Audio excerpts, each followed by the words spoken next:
Hello बच्चों, let's see the question. The question says, in the ring test for nitrate, removal of bromide and iodide is done by adding AgNO3 solution.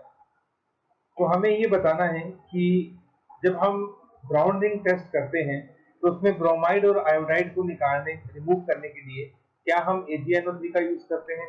तो ये statement true है या false, ये हमें बताना है।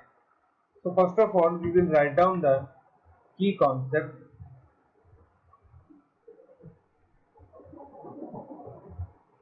So key concept is Brown ring test. Brown ring test कुछ इस तरह से होता है। Brown ring test is done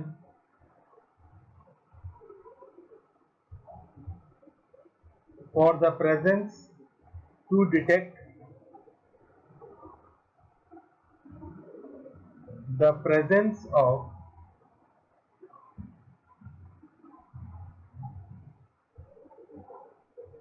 nitrate ion. तो इस आयन की पता लगाने के लिए हम इसको करते हैं। कुछ इस तरह से ये टेस्ट रहता है। हम एक टेस्ट ट्यूब लेते हैं, उसमें हम सबसे पहले तो नाइट्रेट का सोल्यूशन ले लेंगे, फिर इस टेस्ट ट्यूब में ऐड किया जाता है फेरस सल्फेट सॉल्यूशन, और फिर इस टेस्ट ट्यूब की साइड से इस तरह से ड्रॉप वाइज इसमें कंसंट्रेटेड H2SO4 ऐड किया जाता है। ठीक है, तो आपको एकदम H2SO4 और FeSO4 के सेंटर में एक ब्राउन कलर का रिंग बनता हुआ दिखाई देगा। तो ये हमारे पास ब्राउन रिंग टेस्ट होता है। तो इसकी जो केमिकल रिएक्शन है वो कुछ इस तरह से रहती है। सबसे पहले सपोज आपने जो साल्ट लिया है वो पोटाशियम नाइट्रेट है, इसकी रिएक्शन H2SO4 के साथ होती है। एक तो आपको मिलेगा पोटाशियम बाइसल्फेट और प्लस साथ में मिलता है HNO3। फिर सेकंड स्टेप में ये जो HNO3 होता है ये रिएक्ट करता है फेरस सल्फेट के साथ और साथ में H2SO4 के साथ।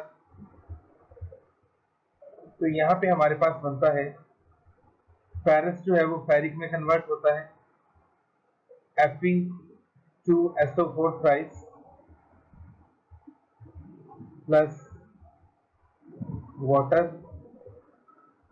और जो नाइट्रिक एसिड है वो रिड्यूस होकर क्या बना देता है, NO नाइट्रिक ऑक्साइड। अब इस रिएक्शन को बैलेंस कर लेते हैं, तो यहाँ पे 6 आ जाएगा, यहाँ पे 2 आ जाएगा, यहाँ पे 3 आ जाएगा, यहाँ पे आ जाएगा 3 आयरन हो गए, टोटल 6 हो गए हमारे पास, वाटर हो गए 4 और ये हो गया 2NO। अब ये जो यहाँ पे NO बनता है इसकी रिएक्शन बाकी बचे FeSO4 के साथ होती है, plus NO plus 5 water molecule. तो हमारे पास एक कॉम्प्लेक्स बनता है FeNO H2O5 SO4। ये जो कॉम्प्लेक्स यहाँ पे बनता है, बस इसी कॉम्प्लेक्स की हमें क्या मिलती है, ब्राउन रिंग मिलती है। ठीक, तो ये हमारे पास होता है ब्राउन रिंग टेस्ट। अब जब ये ब्राउन रिंग टेस्ट होता है तो इस ब्राउन रिंग टेस्ट में Br negative and I negative interfere because of the liberated halogen। ठीक है, इस रिएक्शन में हमारे पास हैलोजन लिबरेट होते हैं, ब्रोमाइड आयन बनता है, आयोडाइड आयन बनता है। तो इनको हमें रिमूव करना पड़ता है। To remove this Br negative and I negative we use nitrate free compound like Ag2SO4। तो यहाँ पे हम सिल्वर सल्फेट का यूज करते हैं क्योंकि सिल्वर सल्फेट में नाइट्रेट नहीं होता। We do not use AgNO3 because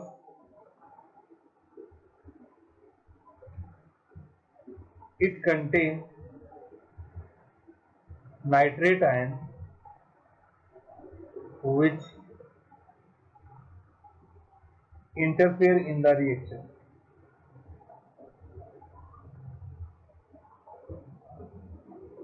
तो AgNO3 को हम नहीं लेते क्योंकि इसमें नाइट्रेट होता है जो कि रिएक्शन में इंटरफेयर करता है।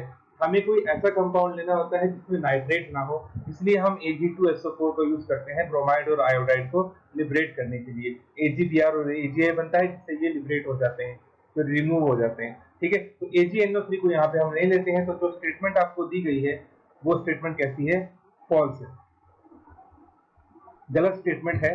तो वही हमारा यहाँ पे आंसर होगा। ये जो स्टेटमेंट आपको दी गई है, that statement is false. So the final answer is false. Hope you understood it well. Best of luck.